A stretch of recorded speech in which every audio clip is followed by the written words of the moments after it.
João capítulo 10, verso 27.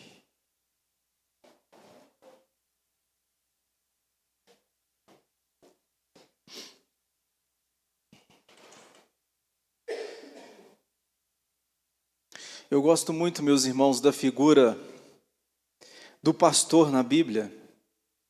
E talvez você poderia me interpelar dizendo, claro que você gosta porque você é pastor. Mas não é por causa disso.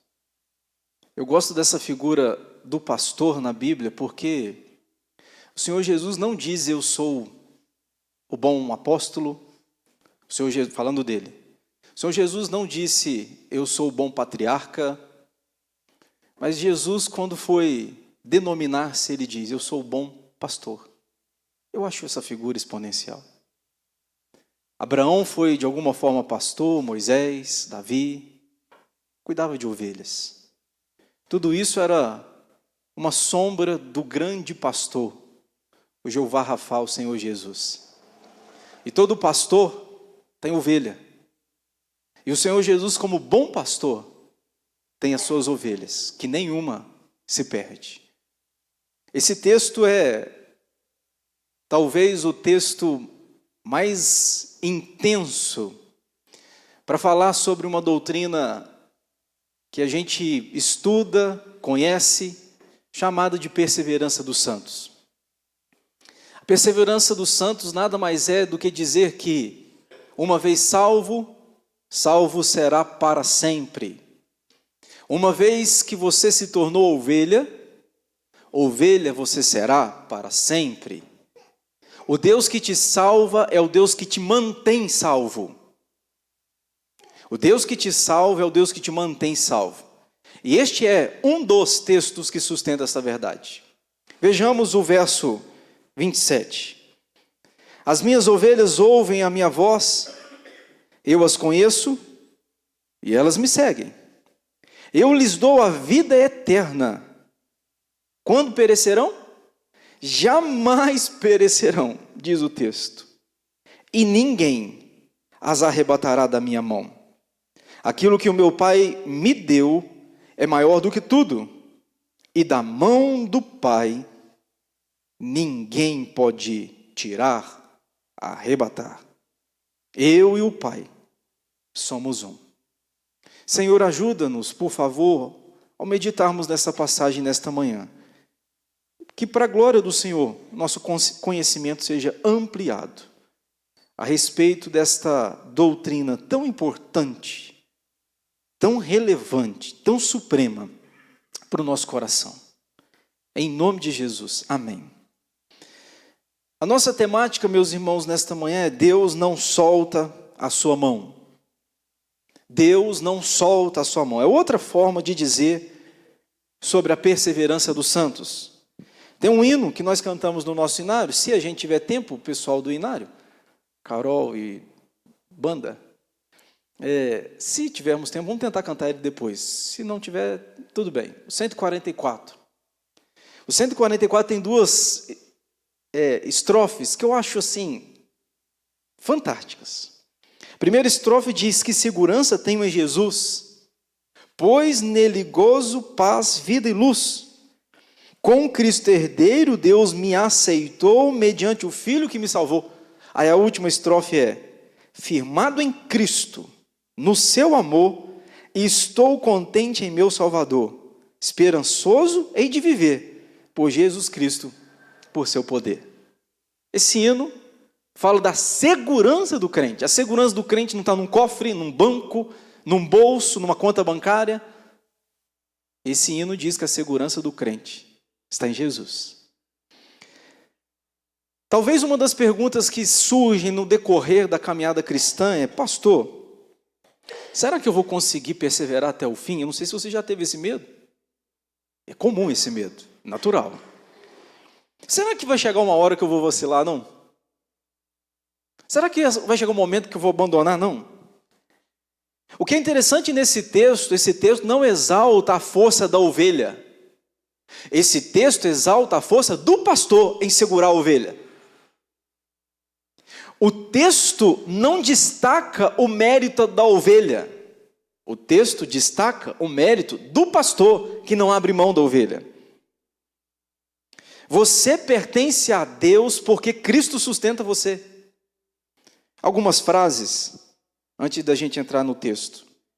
Charles Haddon Spurgeon foi falar sobre perder a salvação, e ele era um batista fiel, Charles Haddon Spurgeon. Ele disse assim: se eu pudesse perder a minha salvação, eu perderia antes de chegar em casa. Se eu pudesse perder a salvação, diz Charles Haddon Spurgeon, eu a perderia antes de chegar em casa. Martin Lloyd Jones, mais contemporâneo, recentemente morreu agora, 1986, se a minha memória não estiver falhando. Martin Lloyd Jones diz o seguinte: o cristão não é alguém que nunca luta, o cristão é alguém que nunca é abandonado. Lutar é uma coisa, abandono é outra. Luta temos, abandono jamais. Russell Shedd, um homem de Deus que faleceu recentemente, aos seus 86 anos de idade, Russell Shedd, um dia perguntaram para ele: doutor Russell Shedd, nós podemos perder a salvação? E ele deu uma resposta que eu achei das mais fantásticas. Ele disse: depende. Depende de quê, doutor Russell Shedd? Ele diz: depende de quem te salvou. Se foi um pastor que te salvou, você perde. Se foi um apóstolo, você perde. Se foi você mesmo, você perde. Mas o doutor Russell Shedd disse: se foi Jesus que te salvou, nunca você vai perder algo que Ele te deu, garantiu e manterá até o final. Então quem te salvou, irmão? Foi Jesus? Não tem como você perder uma obra tamanha e uma dádiva tão preciosa. Uma vez que Ele te deu para sempre. Sproul, um grande escritor do nosso tempo, ele diz o seguinte, que essa doutrina da perseverança dos santos não deveria se chamar perseverança dos santos, mas ele diz deveria ser chamada como preservação dos santos. Preservação, ou seja, uma vez que Deus salva, Ele preserva você salvo. Porque talvez na nossa cabeça tenha a gente pode fazer uma leitura equivocada. Associar perseverança com algo humano. Não, eu fico até o final se eu der conta. Eu vou porque eu sou capaz de ir até o final. Mas não é. Sproul fez uma leitura e disse o seguinte: é mais preservação. É que Deus, uma vez que te salvou, Ele vai te preservar salvo. Se você fizer uma análise sincera do seu coração, você vai detectar que está todo dia você querendo fugir de Deus. Todo dia você está querendo fugir de Deus. Bom, se você for como o meu coração e a minha mente todo dia quer coisas contrárias à vontade de Deus. O meu coração todo dia quer coisas contrárias à vontade de Deus. Eu todo dia quero coisas contrárias à vontade de Deus. Então por que eu não saio? Eu não saio porque Deus não abre mão de mim. Ele segura a minha mão. Há uma canção popular, secular, que diz: se as águas do mar da vida quiserem te afogar, segura na mão de Deus e vai. Mas não é. Irmão, eu não dou conta de segurar a mão do meu filho. Meu filho não dá conta de segurar a minha mão. Quanto mais eu segurar a mão de Deus. Na verdade, é Ele que segura a minha. Por que não dizer Ele que segura as minhas mãos, os meus pés, o meu coração, a minha mente, o meu corpo, a minha vida? Seguro, estamos nas mãos de Deus. O que é curioso quando lemos esse bloco que lemos de João 10, Jesus está numa festa chamada Festa da Dedicação, e era inverno. Curioso, era um tempo frio, talvez parecido como o nosso agora. E você vê isso no verso 22. Jesus estava passeando no templo, exatamente no pórtico de Salomão, quando alguns judeus passam por perto dele e o interpelam. E os judeus perguntam o seguinte: até quando nos deixarás a mente em suspenso? Se és tu o Cristo, dize-nos francamente. Olha o que Jesus responde. O verso 25 diz: já vou-lo disse e não credes. As obras que eu faço em nome de meu Pai testificam a meu respeito. O verso 26, irmão, é aquele assim, aquele divisor de águas. O verso 26, mas vós não crerdes, porque não sois as minhas ovelhas. Jesus está falando para judeu, irmão. Você tem ideia da profundidade? O judeu achava que o Messias era para ele. Aí vem Jesus e diz o seguinte: vocês não creem?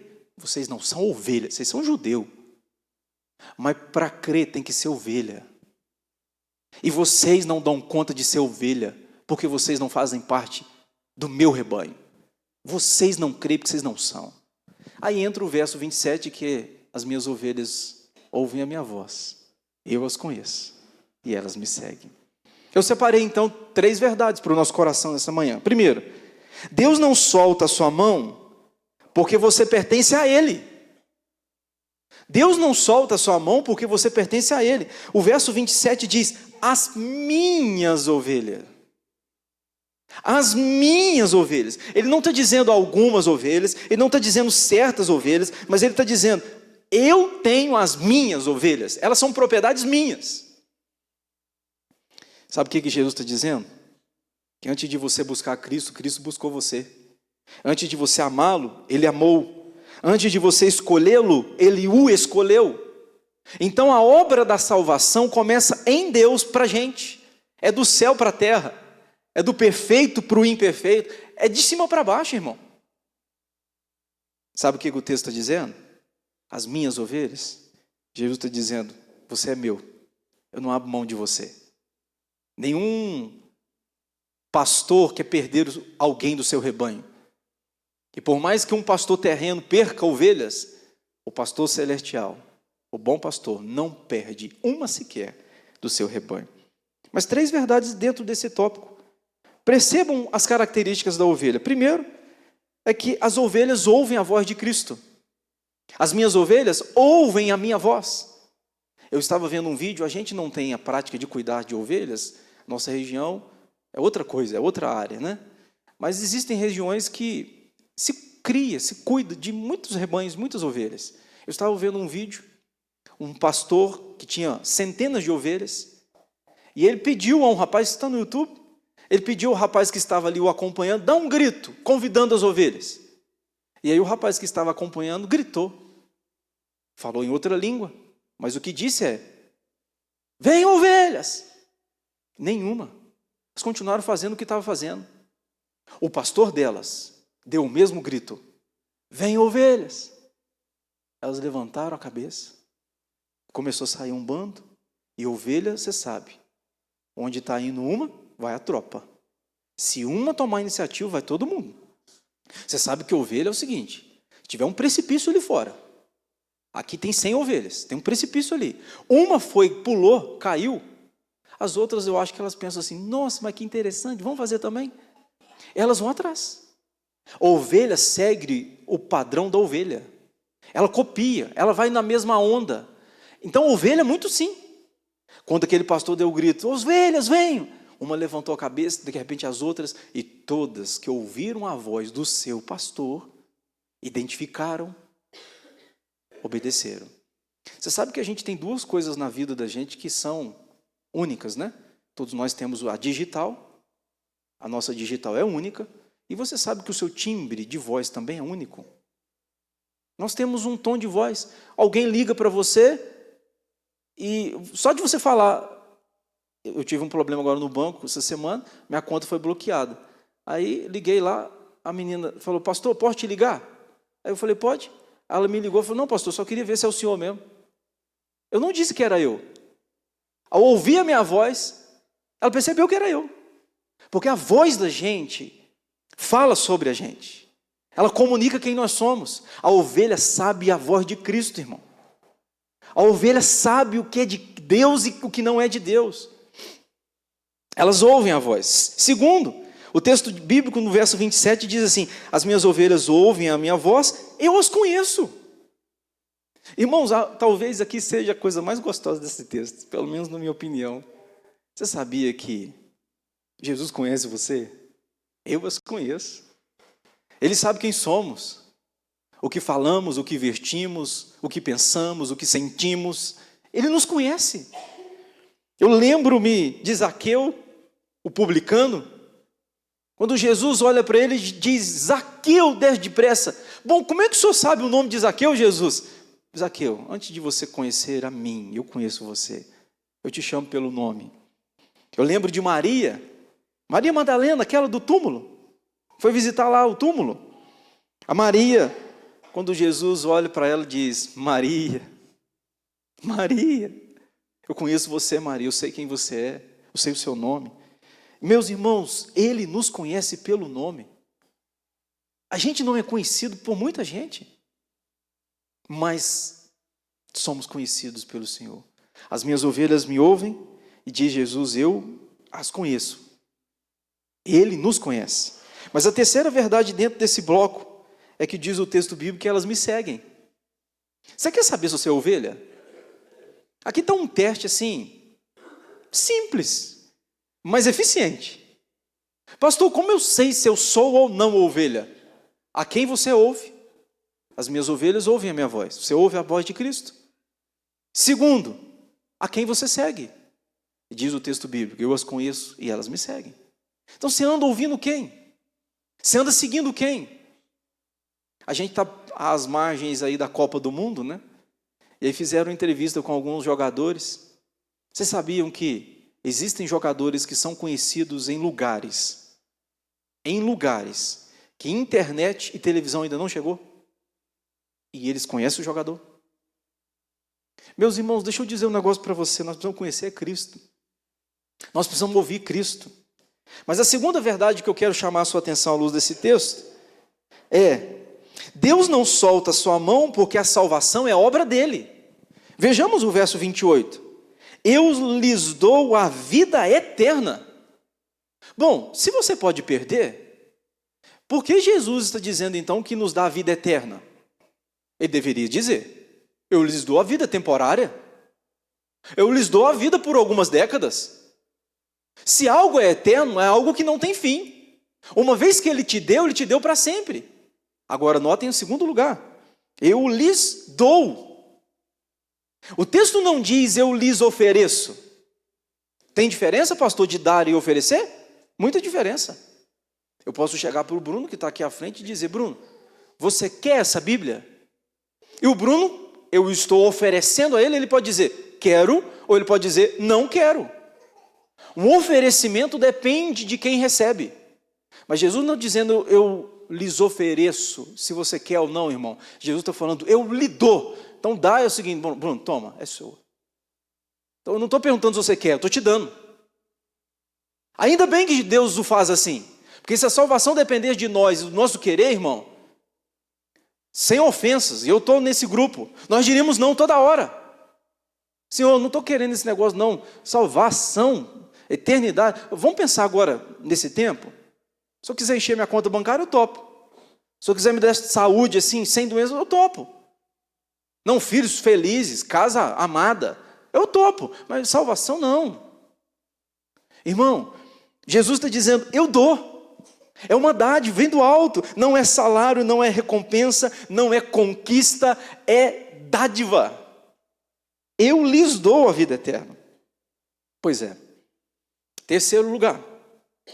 Deus não solta a sua mão, porque ninguém é mais forte do que Ele. Olha o verso 28 e o 29.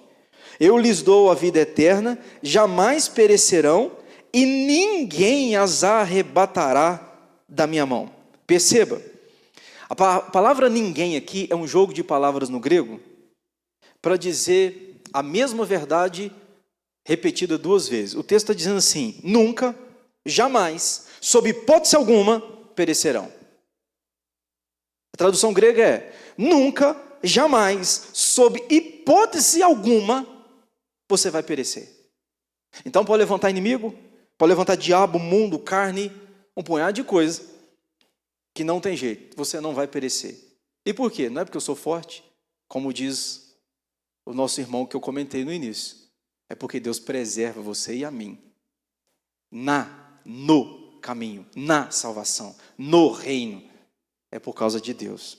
Então Satanás não tem chance, o mundo não tem chance, a perseguição, o pecado, a morte, e a gente lembra de Romanos 8, né? Quem poderá separar-nos do amor de Deus que está em Cristo Jesus? Será tribulação, morte, perigo ou espada? Em todas estas coisas somos mais do que vencedores, por meio daquele que nos amou.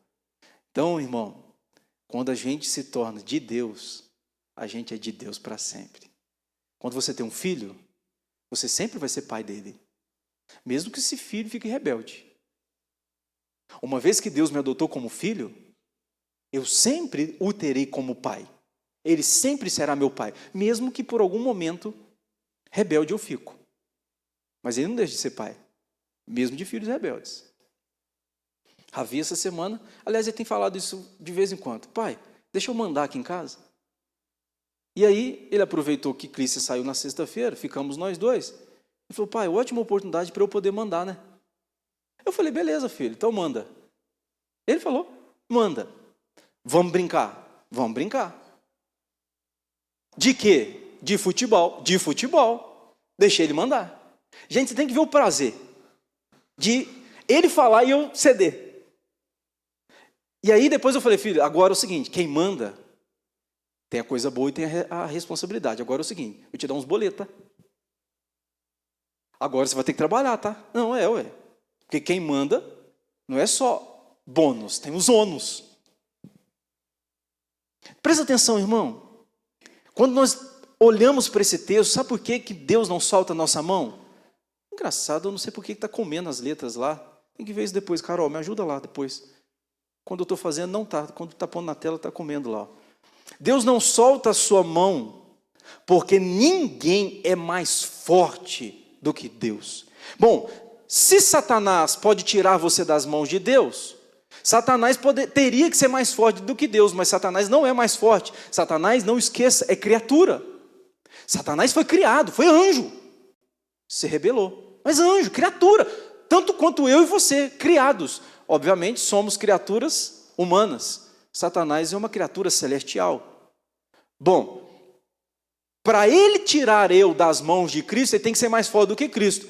Ele é mais forte? Ele não é, então não tem para ele. Para o mundo tirar eu das mãos de Cristo, o mundo tem que ser mais forte do que Cristo. O mundo é mais forte? Não é, então não tem jeito para o mundo.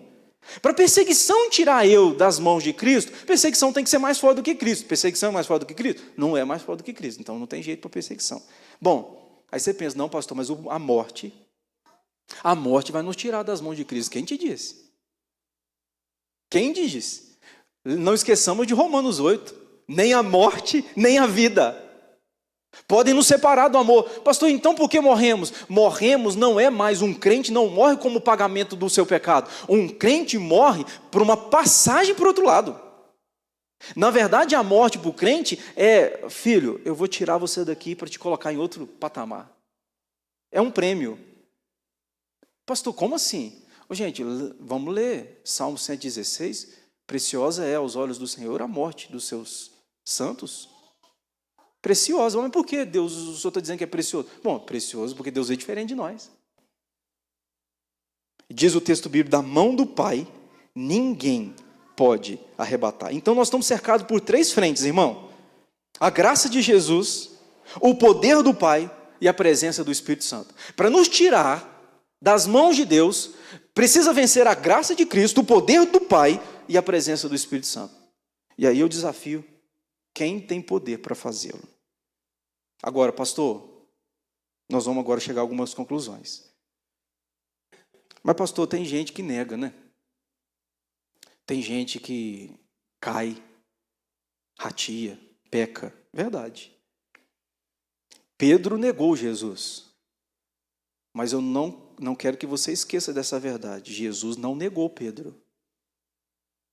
Pedro caiu, como você e eu caímos. Mas Jesus nunca negou as suas mãos estendidas para Pedro, como não nega para nós. Significa então que uma vez salvo, salvo para sempre, não quer dizer que nós não vamos errar, não vamos vacilar, não vamos pecar. Vamos! A perseverança do santo não significa ausência de quedas, mas significa a impossibilidade do abandono de Deus. Então eu caio, você cai, nós caímos. Há batalhas que parecem ser grandes demais, mas elas nunca são maiores do que o nosso Deus. O mesmo Cristo que venceu a cruz, o mesmo Cristo que venceu a morte, o mesmo Cristo que ressuscitou o terceiro dia, aquele que nos segura pela mão. Pois é. Tendo dito isto, eu chego a algumas conclusões. Primeiro, quando você cair, e nenhum de nós está sujeito, está impossibilitado da queda, peça perdão a Cristo. Peça misericórdia a Ele. Cair faz parte da vida cristã. Pedro caiu, Davi caiu, Paulo caiu, Abraão caiu, mas todos eles jamais abandonados por Deus. As nossas quedas nos machucam, mas as nossas quedas não fazem Deus soltar a nossa mão. Segundo, fica vivendo aterrorizado não, irmão. Tem muita gente que fica aterrorizado porque ele pensa o seguinte, é curioso, eu tive essa pergunta uma vez. Ô pastor, essa pergunta veio de uma irmã de uma igreja neopentecostal, e ela preocupada, ela me perguntou, pastor, se Jesus voltar, eu estiver tomando banho, eu fico? Talvez quando você olha uma pergunta assim, dá uma vontade de rir, não sei o que você sente, mas a pergunta ela tem um fundo assim que merece uma atenção. Na teologia dela, dependendo do que eu estou fazendo, Jesus me abandona.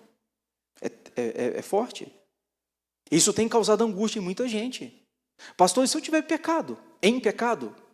Se na hora da volta de Jesus eu estiver em adultério, eu fico?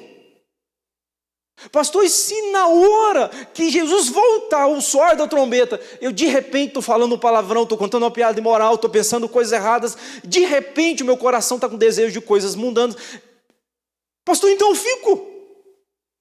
Bom, se você percebeu o texto está dizendo que uma vez salvo é salvo para sempre, e você jamais perecerá, significa então que mesmo que quando Jesus volte, eu espero que isso não aconteça, mas se você esteja em adultério, se você ovelha continuará sendo para sempre. Se você estiver tomando um banho na volta de Cristo, você vai ser salvo. Porque não é o que você está fazendo, irmão. É o que Cristo fez.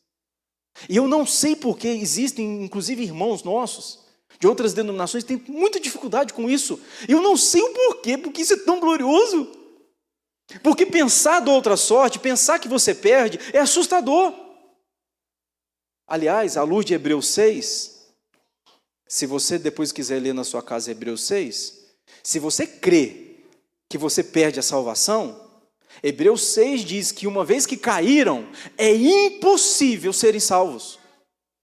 Bom, se você crê que você perde, à luz de Hebreus 6, essa interpretação está equivocada, mas se você pensa assim, irmão, não tem nenhum salvo aqui, porque todos nós já caímos. E diz Hebreus 6 que aquele que cai é impossível de ser novamente recebido. Bom, se eu cair, então é impossível voltar, todos nós aqui já caímos, todos nós perdemos a salvação. Irmão, pensar assim é antibíblico, obviamente, mas é desesperador. Desesperador. Louvado seja Deus, porque, como diz o Dr. Zelched, quem te salvou? Foi Jesus? Foi. Então, se Jesus te salvou, salvo você está para sempre. Ah, pastor, então, terceira aplicação. Eu vou fazer o que eu quero, então, né? Ah, eu vou curtir a vida, porque eu estou salvo mesmo, uai. Já que Jesus pode voltar, eu estou em adultério e o negócio está bom para mim. Bom, é um sinal, é um sintoma de que tem alguma coisa muito errada com você. Talvez, penso eu, você não seja ovelha. Porque a ovelha cai, ela peca. Mas diz a Bíblia que a ovelha não fica satisfeita com o seu pecado, não. Rapaz, eu pequei, Senhor, tem misericórdia de mim, eu não quero pecar de novo, não. Então, o pecado faz parte da nossa vida aqui na terra, mas ele não pode gerar em nós um relacionamento íntimo. Pequei e vou pecar de propósito. Poucas pessoas esquecem uma coisa, irmão. É que a Bíblia diz que a salvação, ela precisa ser... Deixa eu ver se eu acho o texto, que seria interessante a gente falar do texto. A salvação, Filipenses 2,12. Assim, pois, amados meus, como sempre obedecestes, não só na minha presença, porém muito mais agora, na minha ausência, desenvolvei a vossa salvação com temor e tremor. Então presta atenção na palavra desenvolvei. Salvação é uma porta que Deus abre, mas é um caminho para eu trilhar num desenvolvimento.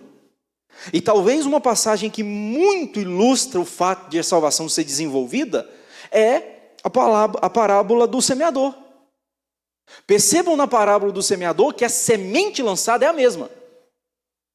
A semente lançou e ela caiu em solo diferente. Primeiro solo, à beira do caminho, vieram as aves e comeram.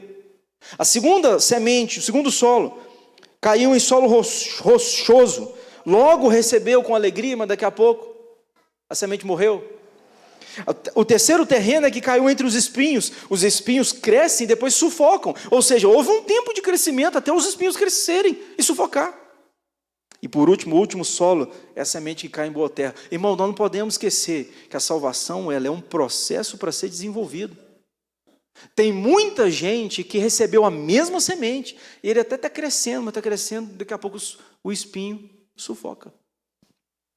Bom, concluo então dizendo para mim e para você, a terceira verdade. Então, pastor, diante disso, o que eu tenho que fazer? Perseverar. Perseverar em quê? É que o fato da salvação ser garantida para nós não é desculpa para a gente abusar da graça. Persevere na doutrina, isto é, servindo melhor ao Senhor, amando melhor o Senhor, mantendo os meios de graça, oração, Bíblia, comunhão, ceia, ativos na sua vida. Persevere, não abra mão disso, uma vez que nós precisamos desenvolver a nossa salvação. Bom, eu separei 25 textos bíblicos que sustentam a perseverança dos santos. Se alguém não acredita que uma vez salvo é salvo para sempre, teria que negar pelo menos 25 versículos da Bíblia. 25. Mas eu vou ler um só, para a gente encerrar. De 25, então você está sendo bem abençoado nesta manhã, eu leio um só. Olha só. Eu vou pedir à turma para jogar na tela Judas. Judas só tem um capítulo. Então põe Judas 1. Judas não é o traidor não, tá, irmão? Pastor, nós vamos ler o traidor? Não. Judas 1. Olha o texto. Judas, servo de Jesus Cristo e irmão de Tiago, aos chamados, amados em Deus, Pai, e o que, irmão? Guardados em Cristo. Judas está falando o seguinte, vocês são amados, vocês estão guardados ali em Cristo. Vejam se é o verso 24. Ora, aquele que é poderoso para vos guardar de tropeços e para vos apresentar com exultação, imaculados diante da sua glória. Então Judas 1 começa dizendo que você está guardado. E Judas 24 diz que você está preservado à glória de Deus Pai. Ele vai te preservar até o final. Meu irmão, você pode pensar nesta manhã assim, Senhor, muito obrigado, porque uma vez salvo, salvo para sempre. Eu não quero abusar desta graça, mas eu quero me deleitar nela, ter paz. Em meio a tantos caos eu quero ter paz. A gente podia cantar, Carol. Que segurança, dá não? Luciano? Dá não? 144? Vamos no gogó, ué. Vem cá, Carol. Gogó. Vem, Samuel. 144.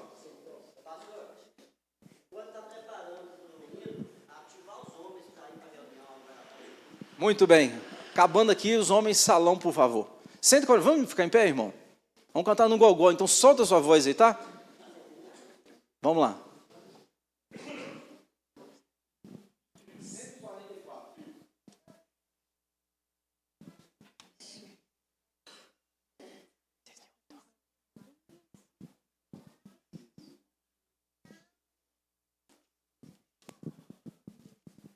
Põe na tela, pessoal, por favor. 144. Que segurança tenho em Jesus, pois nele gozo, paz, vida e luz. Com Cristo herdeiro, Deus me aceitou, mediante o Filho que me salvou. Conto essa história cantando assim: Cristo na cruz foi morto por mim. Conto essa história cantando assim: Cristo na cruz foi morto por mim. Inteiramente me submeti, plena alegria nele senti. Anjos descendo, trazendo dos céus provas da graça que vem de Deus. Conto essa história cantando assim: Cristo na cruz foi morto por mim. Conto essa história cantando assim: Cristo na cruz foi morto por mim.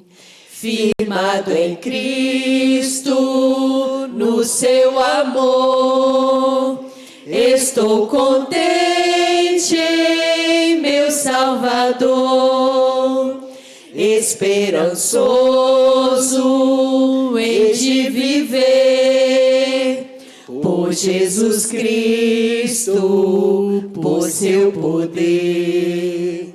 Conta essa história cantando assim: Cristo na cruz foi morto por mim.